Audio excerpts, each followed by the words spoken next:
Mr. Carroll is the Latin teacher at the Regis Jesuit Boys Division. His deep passion for the classics led him to begin teaching.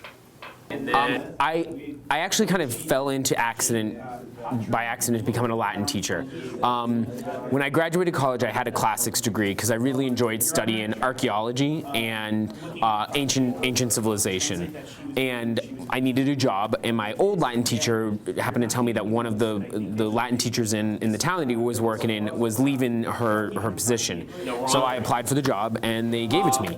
I really didn't think of myself as a Latin teacher until a couple of years ago. When I came here to Regis, I've always thought that I was going to become a professional archaeologist someday, and I still might, but right now I'm really content being a Latin teacher. Along with teaching, Mr. Carroll also pursues his interest of archaeology. I work in Italy in the summer, and it's been about 8 seasons that I've been working there. I travel to a town just south of Siena called Vescovato, and it's a small 7th century palace, villa out in the middle of the forest. The site got abandoned in the 600s, and nobody's inhabited since then. We think that like a curse was put on the land, and like it was bad mojo to be living there, so that's why it was unoccupied for so long.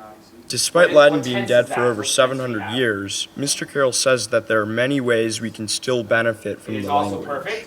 There's the traditional answer is that like Latin's alive because so many words in the English language come from Latin, and that we still study it here, and people are trying to speak it now in summer camps. But I think Latin's more alive, or a really like vibrant thing for our society, because it kind of forces us to look at something that's so weird and different from our own language.